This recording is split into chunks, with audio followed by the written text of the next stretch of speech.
The anguish suffered by the widow of one sub-postmaster who blames the post office for his death.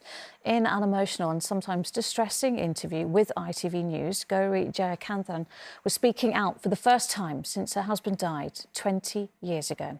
He took his own life days after an audit showing a £180,000 shortfall at his post office branch in southwest London. It was his wife who discovered his body. Mrs. Jayakanthan, who was left penniless and alone to raise their two young children, has already had a compensation claim rejected. John Ray's report contains distressing details. For the 20 years of her widowhood, Gowri has wondered what really happened on the last day of her husband's life. There were two officers. I think the police also came. And I asked them, where is he? Where is my husband? They said he's under audit. Jayakanthan rang a string of shops, but he'd taken on a post office branch and suddenly there was money missing. He panicked. Yeah, that's the best word. Yeah, he panicked and got scared. It was a shock and unexpected. Gowri is reliving these moments publicly for the first time. Finally, we thought to kick the door and we went inside. So we went upstairs and found him dead. Yeah.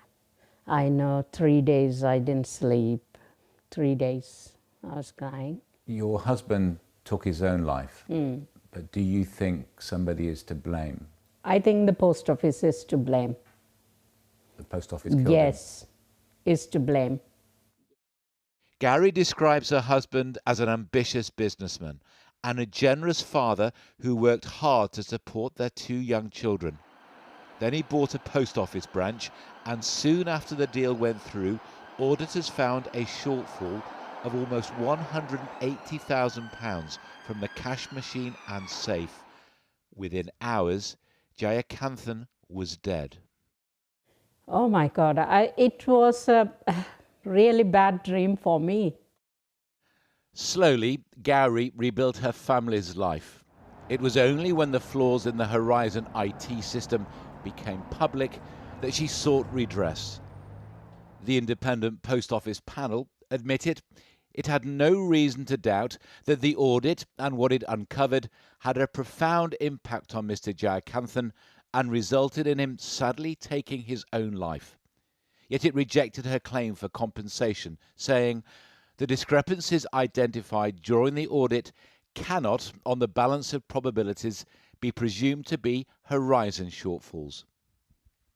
There's a terrible implication in what the post office has said. Do you think it's possible that your husband did steal the money? No, I don't think so. Because he was an honest man, you believe?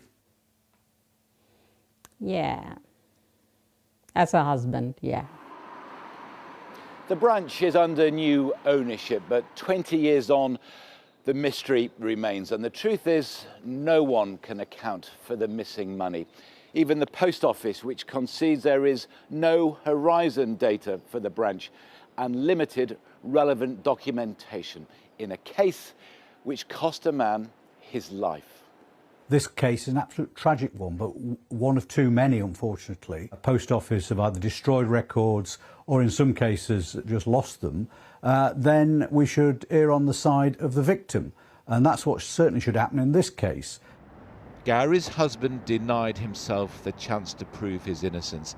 He leaves behind only questions.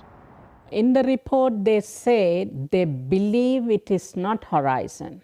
So then we are now asking them to disclose the Horizon system which was in the Putney post office.